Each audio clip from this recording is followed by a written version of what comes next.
সেনাবাহিনীর পক্ষ থেকেও কিন্তু তদারকি করা হচ্ছে যাতে করে যে গাড়িগুলো থেকে কালো ধোঁয়া বের হচ্ছে সেই গাড়িগুলোকে শনাক্তকরণ করা যায়। দর্শক, ভিক্টর পরিবহনের এই বাসটিকে ডাম্পিংয়ে পাঠিয়েছে বিআরটিএ। এই বাসটিকেও কিন্তু ডাম্পিংয়ে পাঠানো হয়েছে। কাগজপাতির ত্রুটি থাকার কারণে ভূয়া পরিবহনের এই বাসটিকেও ডাম্পিংয়ে পাঠানো হয়েছে। সেনাবাহিনীর পক্ষ থেকে কিন্তু তো দেখা হচ্ছে যে আসলে কতটুকু উপযোগী কিনা, এবং পরিবেশ অধিদপ্তরের পক্ষ থেকে কিন্তু এখানে কর্মকর্তারা রয়েছেন, তাদের সাথে কিন্তু কথা বলছে সেনাবাহিনীর একটি টিম তাদের সাথে কথা বলছেন যাতে করে কালো ধোঁয়া বের হচ্ছে কিনা এটি বোঝা যায়।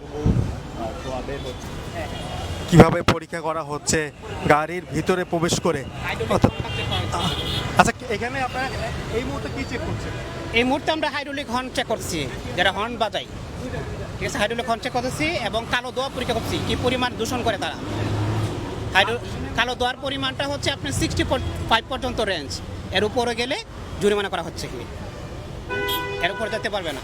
কত পর্যন্ত জরিমানা করা হয়? মানে জরিমানার পরিমাণ সর্বোচ্চ ওইটা ম্যাজিস্ট্রেট স্যার বলতে পারে। জি জি জি, গাড়ি আপনার দেখছি টোটাল কয়টা, 4টা গাড়ি দেখছি, এর মধ্যে একটা ডাম্পিংয়ে দিলাম আর একটা 81, আর বাকি 2টা গাড়ি পাস করছে কি দোয়া, ঠিক আছে। আর এখন ইয়া পাইছেন হাইড্রোলিক ফোন, এই যে হাইড্রোলিক ফোন পাওয়া গেছে, 2টা হাইড্রোলিক ফোন। এই গাড়িটাকে কি করা হবে এখন? এখন ওটা ম্যাজিস্ট্রেট স্যাররা সিদ্ধান্ত নিতে পারবে কি, মানে হাইড্রোলিক হর্ন ব্যবহার করা যাবে না? হ্যাঁ, হাইড্রোলিক ফোন ব্যবহার করা যাবে না।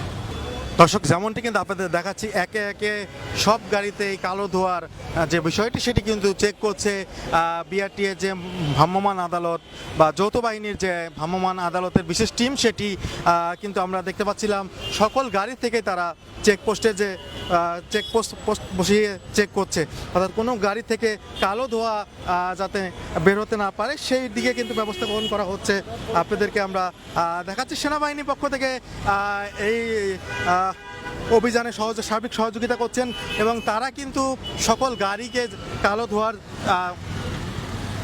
যে বিষয় সেটি কিন্তু তারা পর্যবেক্ষণ করছেন।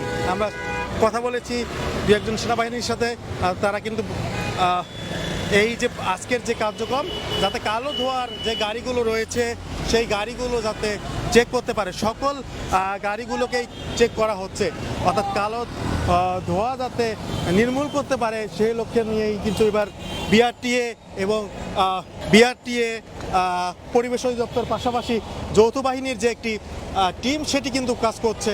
আমরা আপনাদেরকে রাজধানী খিলখাত এলাকা থেকে সবশেষ দেখানোর চেষ্টা করছিলাম এবং সকল বাসগুলোকেই মূলত চেক করা হচ্ছে, চেকপোস্টের আওতায় আনা হয়েছে।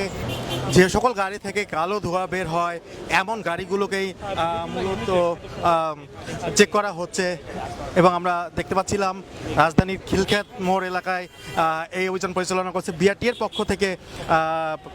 এছাড়া যৌথ বাহিনী কিন্তু রয়েছে এই অভিযানগুলোতে। আপনাদেরকে সবশেষ দেখাচ্ছিলাম।